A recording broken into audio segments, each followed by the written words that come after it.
This is White Plains Week, the weekly roundup of White Plains, Westchester, and world news. With John Bailey, editor and publisher of the daily internet newspaper White Plains Citizen Net Reporter, WPCNR.com. Jim Benneroff, editor and publisher of SuburbanStreet.com and WhitePlains.com. And me, Peter Katz, formerly with NBC, ABC News, and stations from Boston to Los Angeles. White Plains Week, what's happening, who are the newsmakers, what's in store for the future. The views and opinions expressed on this program are solely those of the participants. White Plains Week is presented on Optimum Cable Channel 76, Verizon Fios Channel 45, and on the internet at whiteplainsweek.com, youtube.com, and wpcommunitymedia.org. Now, White Plains Week. Good evening, Mr. and Mrs. White Plains, Westchester, and the world. This is John Bailey. This is White Plains Week, the City News Roundup show, and I'm joined, as always, by the anchor for all seasons, Peter Katz, to my right, and Jim Benneroff is on assignment tonight. Here are the headlines for the beginning of President's Week, February 17th, 2017. Carol Van Scoyoc, City Deputy Corporation Counsel, an irreplaceable resource of the White Plains Legal Department for 22 years, dies. The appellate court denies the Gedney Association's appeal and upholds the city's FASNY environmental finding. A false alarm of an armed shooter on the Burke campus brings coordinated police response. Very impressive. County Executive Robert Astorino reaches out to county Muslim community and promises support. Virginia Perez, county legislator, co-sponsors county immigrant protection bill. The county announces it has hired a consultant to vet buyers for the Westchester County Airport to plug the county sales tax hole of $15 million. The White Plains sales tax is slightly ahead of last year's pace, but not enough to beat last year's receipts at this time. Morton's Steakhouse keeps its steak in White Plains. The First Name and Steak will take over the former legal seafood space at the city center. The state moves on railroad crossings. We will have the ongoing feature, Trump the President, the only report of its kind from Peter Katz. And kicking off the Rollo Newsreel March of Time, it was a very cold week in White Plains. I think the coldest week of the winter, and if you had a warm fire, it was a good place to be for at least 5 nights. And I want to tell you something. Just wait 24 hours. You won't need the fire. No. It's supposed to hit 50 degrees tomorrow. Sunday may even hit 60 degrees. Right. Talk about crazy weather. Every day is crazy in America these days. I'll say. Telling you. So anyway, Peter, let's kick off with the immigrant issue. It made news last Friday after our show last Friday. Actually, John, it's made news this morning. The Associated Press reports that it has received a leaked White House memorandum, which indicates that the Trump administration is developing a plan to call up 100,000 National Guards troops across the country for a roundup of immigrants. Yes, not news, a roundup. A roundup of immigrants. Last Friday, after we had recorded last week's program, Westchester County Executive Rob Astorino paid a visit to a Muslim school in Yonkers. It's the Andalusia School, and when Astorino spoke, he didn't sound too much like the Republican conservative Trump supporter he had been in the past. In fact, his remarks could easily have been mistaken as coming from a liberal. What prompted Astorino's appearance and remarks at the Muslim school in Yonkers? The growing atmosphere of bigotry and hate in the U.S. and the Trump travel ban, directed at people wanting to come to the U.S. from 7 Muslim countries. During a time of great change in our country, when uncertainty, confusion, and anxiety are running high in the Muslim community over the executive order on entry into the United States, I wanted you to be sure that we will not be silent. And I stand here beside you today and every day to reaffirm our friendship, to let you know, as the county's top elected official, that not only are you welcomed here, but that the contributions of our Muslim American community are essential here. As the Westchester County Executive, I am so proud of our great diversity, racial, religious, political. The contributions of our Muslim brothers and sisters benefit our county greatly. You are lawyers and doctors, teachers and business owners, bus drivers and service workers, mothers and fathers. You work hard, raise families, play by the rules, and deserve respect. You are the American dream. Please know, and make no mistake about it, I would never support a religious test on who comes into our country.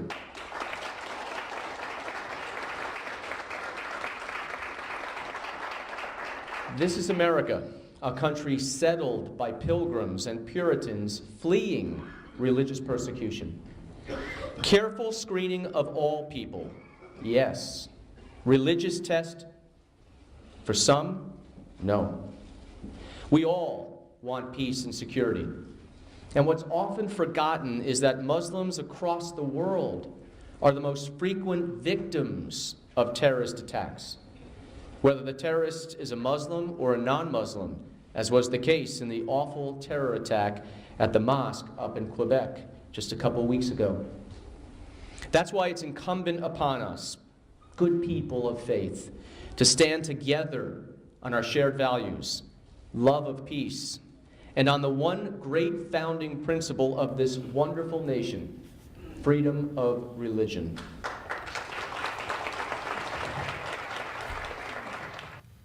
Now, whether Astorino's remarks indicate he's distancing himself from the extremes of the Trump administration and is staking out the middle ground with an eye to running against Governor Andrew Cuomo for governor, or moving in his announced bid for re-election as county executive, remains to be seen. Now, John, as you know, the Trump administration put forth an executive order which literally created chaos at airports a couple of weeks ago. It has been challenged in court. It was put on hold by a couple of judges. The legality of it was brought into question. But even as late as yesterday at his news conference, Trump was defending that executive order. However, at the same time, he was saying, "See you in court," and defending his executive order. The lawyers for his administration were in court doing something entirely different. In fact, they were admitting defeat because the lawyers, in a filing with the Ninth Circuit Court of Appeals, said they are rescinding the current executive order with the travel ban. The court said, okay, go ahead. The lawyers say the Trump administration will try again with a new order, which they hope will be legal and will not be struck down by the federal courts. Well, I'm sure it'll be tested too. So. This is what you might call a bigly defeat for the Trump administration. Well, not a defeat. We're going to have 100,000 troops.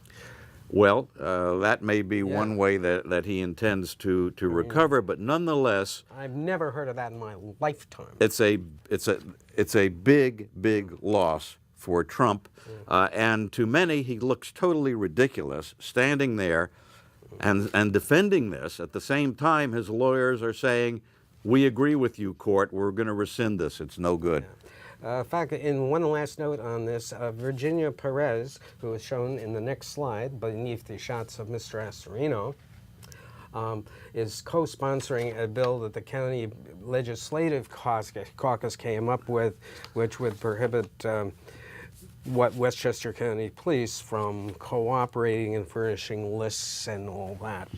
But it remains to be seen how strong that's going to be if the Trump administration threatens a real shutdown of aid. Well, Money talks, nobody wants. that has really not been threatened yet, but that's the But that's what they will implication do. that if your local police don't cooperate with the federal authorities and do their bidding in terms of helping with roundups of immigrants and so forth, the Trump administration will withhold federal funds. Yes, by the way, this is a roundup of real news. I just want to qualify that. Yeah, this I is what guarantee it. you're hearing here is real news. It's not That's it's right. not It's the not fake fake. news that the Trump administration says Right. you do here. Now, locally, we got good news on the sales tax front, and the revenues are up 1.5% after 7 months, 5 months to go in the fiscal year. If revenues expand at this rate in the next 5 months, we make $50.5 million, which is down $5 million from the 2015-16 total. So Right. we are just about hovering on being able to break through. Well, in terms of a percentage of the city budget, you're talking about perhaps 2.5% of the city's budget. The difference, this $5 million difference, in round numbers, it's about 2.5% of the city budget. So it's not a catastrophe, but where is the jing? Where is this wonderful economy we keep hearing about? Well, actually, if you're walking in the Westchester Mall, for example, you might notice that that perhaps it's not as crowded as it perhaps was leases during are the expiring, season. like you'll see that Hallmark Cards is going out of business. Right. If we can have that They slide. do have a going out of business sale underway at the Hallmark store in the Westchester Mall. They're And, offering up to 75% off, I believe. There it is. In that store, Right. And what's really interesting is that just Right next door. just next door, or down a store or two have the from apparel Hallmark, closing. another store closing in Right. the Westchester Now Mall. these are big stores, and But you know, actually, if you're in the mall But it's a- business, you might be a expect lease. turnover. right. But I'll tell you this: more people would be in that mall had they completed their court before Christmas. You're as talking they about were the supposed food to. court, Another corporate not screw up. not a trial Yes. court, a food court.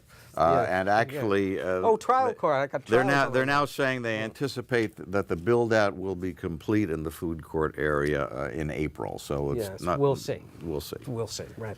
Now, And actually, it probably will be attractive. The idea behind this rebuild is to put some name, very attractive, fairly upscale food service establishments in there, so you can get New York City quality dining experiences at the Westchester Mall. It will not be the same sort of typical mall food right. court. Speaking of that you had high-style in the dining, past. Morton's is staying in White Plains. Here's a shot of Morton's as it's going to look when it opens in the city center. Well, that's in the spring. the frontage, and that's There's where Morton's they lower left. anticipate the signage will look like. Yes. That's the old legal seafood space, Yes. which has been vacant for about 3 years, I believe.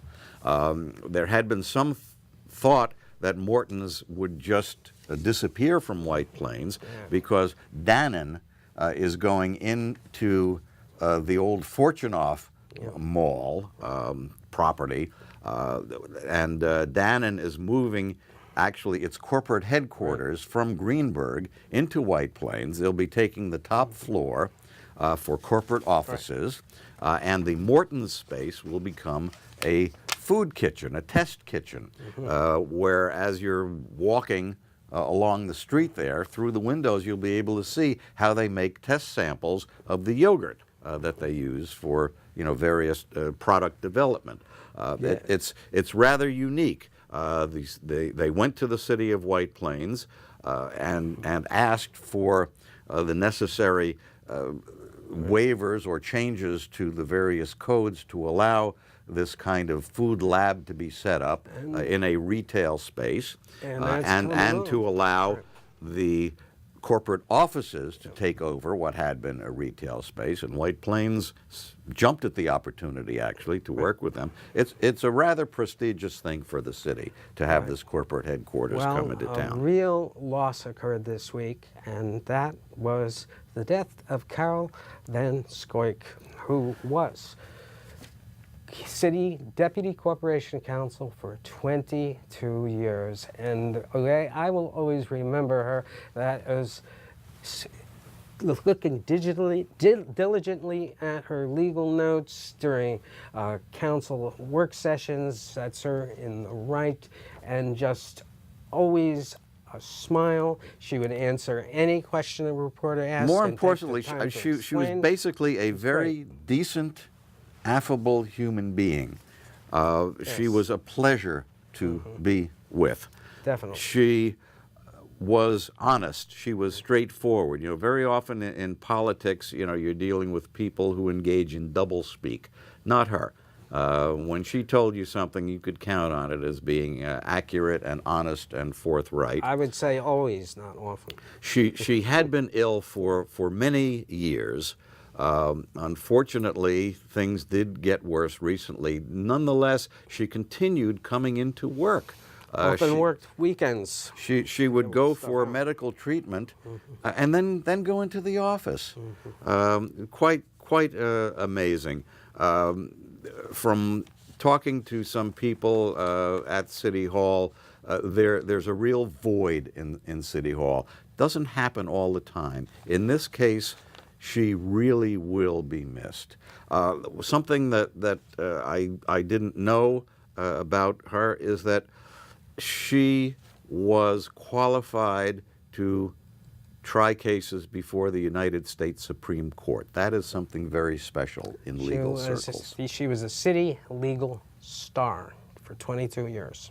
Yeah. She will be missed. She was only 56 years old.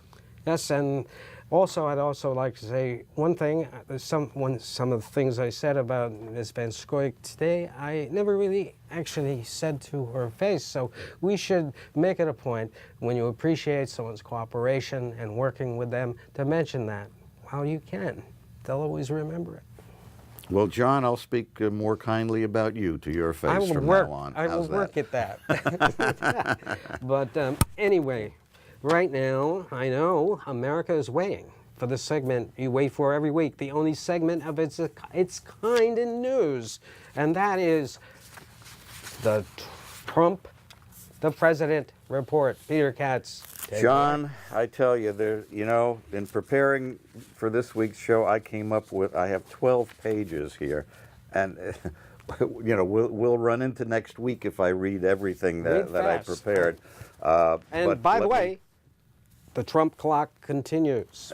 1,432 days to go of the Trump presidency, That's right. the first term, anyway. Yes. Okay, new poll out, Pew Research, national poll. Trump has fallen before lower than any president in history at this time period in their presidency for as long as we've had polling. Pew Research says he has now only a 39% approval rating. It's a historic low. According to Politico, people rank him now as the worst president since World War II. Shepard Smith, an anchor for Fox News, blasted Trump for making up news stories. He said, "It's crazy." This is a quote from Shepard Smith. "It's crazy what we're watching every day." Regarding Russia and the possible ties between the Trump campaign and Russian intelligence, Shepard Smith says, "We demand to know the answer to this question." Yeah. That's from an anchor on Fox News. Representative Elijah Cummings says Trump was lying yesterday at his news conference. He says he made up the story that he told at the news conference about having a meeting scheduled with Representative Cummings and Cummings canceling the meeting. Cummings says there never was a meeting scheduled. The New York Times has a blockbuster report. The Times says phone records and intercepted calls by members of the intelligence community, intercepted by members of the intelligence community, shows that members of Trump's 2016 presidential campaign and other Trump associates had repeated contacts with senior Russian intelligence officials in the year before the election. Trump sources who know about this have denied the report. No, absolutely. Trump himself refers to the New York Times as a losing publication, right? A dying publication, he claims. Now, the Times report goes on to say that American law enforcement and intelligence agencies intercepted the communications around the same time they were discovering evidence that Russia was trying to disrupt the presidential election to favor Trump over Hillary Clinton. And nobody brought this out. I want to emphasize that. Nobody revealed that at the time. Right. Now, the officials said the intercepted communications, these are the sources that the Times cites, were not limited to Trump campaign officials and other associates of Trump. On the Russian side, they say the contacts included members of the government outside of intelligence services. In other words, members of the Russian government. Now, Trump at his news conference yesterday said, "I never talked to anyone in Russia." That's what he said. Never talked to anyone in Russia. However, he then went on to say that he had 2 phone calls with Vladimir Putin. So how can you not talk to anyone in Russia and then have 2 phone calls with Vladimir Putin in Russia? One of the advisors picked up on the intercepted phone calls, according to the Times, was Paul Manafort, who was Trump's campaign chairman. The call logs and intercepted communications, according to the New York Times, are part of a very large treasure trove of information that the FBI is sifting through. Yeah. Too much, too much, too much. It's breathtaking. Yep. And he's taking his breath right now. Trump at his news conference yesterday says his administration is running like a fine-tuned machine. However, 10 of his 22 cabinet-level nominees have yet to be approved. And let's see, he blamed that on the mess that he inherited. He So says, we got a bigger mess now, he folks. says, I quote, "I turn on the TV, open the newspapers, and I see stories of chaos. Chaos, yet it is the exact opposite, a fine-tuned machine," he says.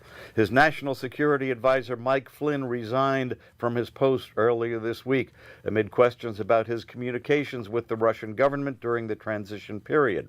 Fast food executive Andrew Puzder withdrew his nomination for labor secretary after questions about his employing an undocumented immigrant, and his wife's now retracted allegations of abuse arose. We saw a tape when Puzder's ex-wife appeared on the Oprah Winfrey Show to make allegations about the abuse she said occurred. Yeah.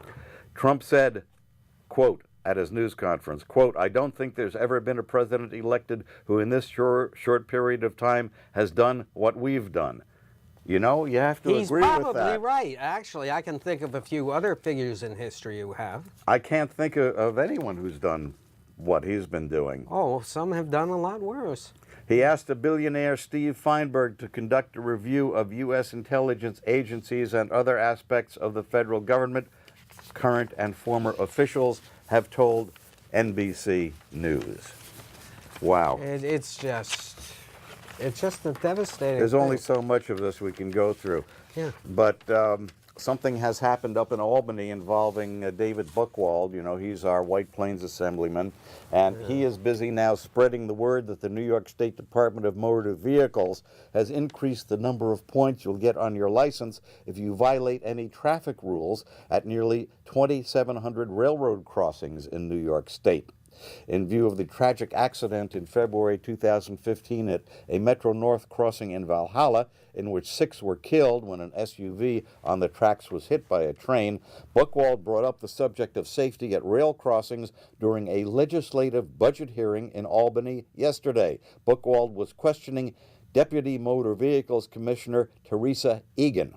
My sense of things is that given that the state, both through its infrastructure investments and through its educational campaigns done, say, through the MTA, are trying to convey to members of the public how serious traffic infractions can be when they're at railroad crossings, I would be very interested in hearing your thoughts on whether the DMV is considering increasing that point threshold. I think the good news is you are omniscient, and we did that in August of last year.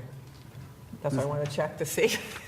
I'm going to appreciate that, especially since it stands in contrast to the department's response to my request about a year prior. No, in August of 2016, we amended our regs to increase the number of points from 3 to 5. That's fantastic. I would then ask humbly if you could update your website.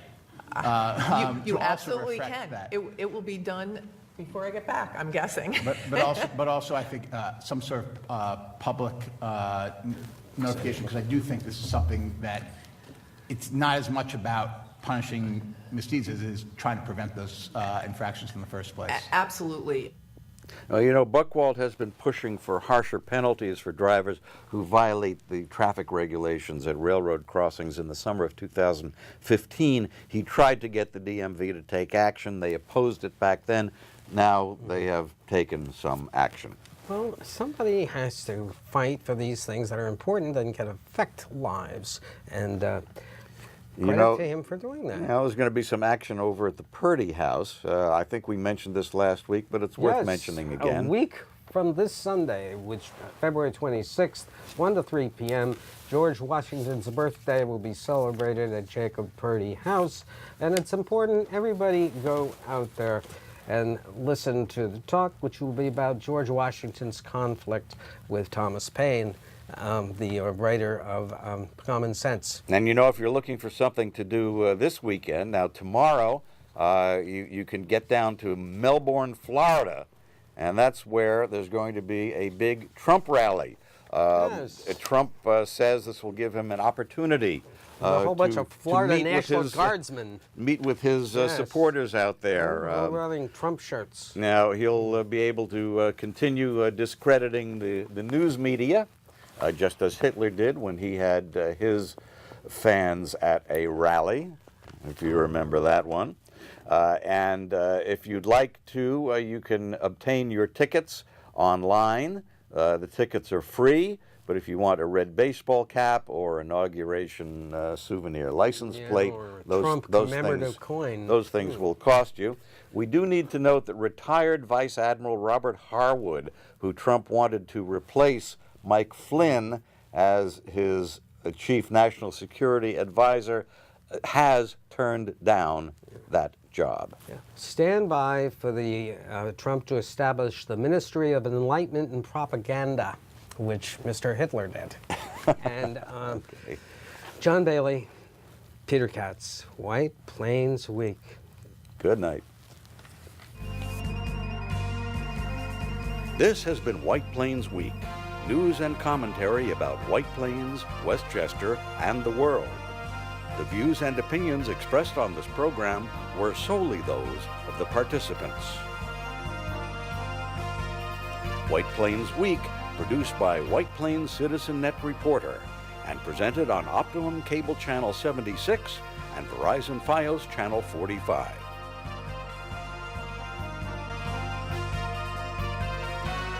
You may view White Plains Week anytime on the internet at whiteplainsweek.com, youtube.com, and wpcommunitymedia.org.